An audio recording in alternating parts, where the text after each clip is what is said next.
2편 고교학점제. 우리 학교 학생들은 어떻게 생각하고 있을까? 아, 선생님이다. 선생님, 어쩐 일이세요? 선생님도 우리 학교 학생들의 고교학점제에 대한 생각이 궁금하다고 하셔서 내가 모셨지. 이제 설문조사의 결과를 살펴볼까? 좋아요. 설문조사에는 총 270명이 참여했고 1학년 학생이 가장 많았어요. 1학년 친구들과 밀접하게 관련 있어서 그런가 확실히 1학년이 많았네요. 그럼 친구들이 각 항목에 어떻게 응답했는지 알려줄 수 있겠니?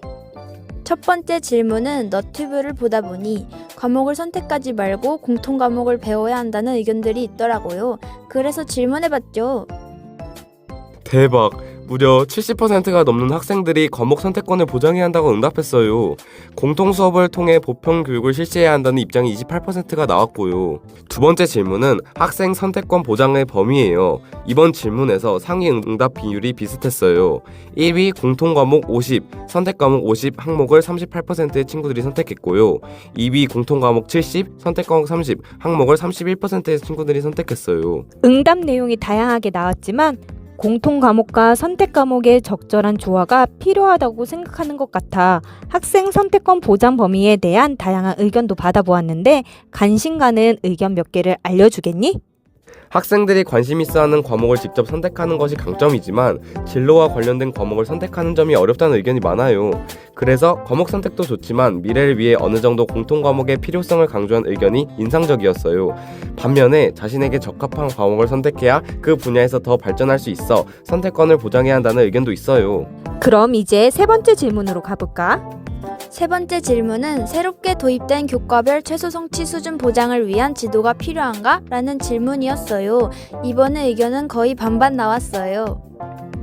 나도 양념 반 프라이드 반 반반 치킨 먹는데. 에휴. 그렇네. 최소 성취 수준 보장을 위한 지도가 필요하다 대 아니다, 필요하지 않다라는 구도구나. 어떤 의견들이 있었는지 알려줄까? 살펴보니 어차피 공부는 자신이 하는 것이고 강제적으로 성취 수준을 만들어서 지도에도 안 할 학생은 하지 않을 것이고 그것 또한 자신의 선택이다 라는 의견이 있네요. 반면에 교과별 최소 성취 수준 보장을 위한 지도를 통해 열심히 공부할 수 있게 한다 라는 의견도 있어요. 그리고 최소 성취 기준이 너무 높고 있어도 학생들에 도움이 될 것 같지 않다. 학생도 선생님도 모두 스트레스를 받을 것이다 등 부정적인 의견을 많이 작성했더라고요. 확실히 졸업과 연관되어서 그런가 학생들이 최소 성취 수준 보장 지도에 대해 달가워하지 않은 것 같아요. 대한 설문조사를 더 살펴보자. 다음 질문은 교과별 기준에 따른 교과 이수 인정에 관한 질문이네. 수업 일수 3분의 2 이상 출석 시 학교 교육과정을 이수한 것으로 봐야 한다는 이전 제도 방식을 원하는 응답자가 67%나 되네요. 확실히 어떤 성취 기준에 도달해야 교과 이수를 인정한다는 현재 제도는 학생들에게 부담으로 다가가나 봐. 학생뿐만 아니라 행정적 부담이 가중되고 교사들도 힘들어질 것이다 라는 의견도 있었고요. 학교는 지식을 배우는 곳을 넘어 작은 사회생활을 경험하는 것에 초점을 두어야 하는데 과목별 최소 성취 수준 교과 이수는 학생들에게 강제적, 강압적인 제도라고 생각하는 의견도 있었어요. 대부분 부정적인 의견이 많았지만 이런 기준이라도 제시되어야 조금이라도 수업에 더 참여할 수 있을 것이고 성적을 신경 쓰지 않는 학생들도 40점은 조금만 노력하면 달성할 수 있기 때문에 괜찮다라는 의견도 있었어요. 여러 의견을 살펴보니 다양한 관점에서 고교학점제를 바라볼 수 있는 것 같아요. 다음 질문은 교과 선택이 대학 입시에 반영되어야 하는가에 대한 질문이에요.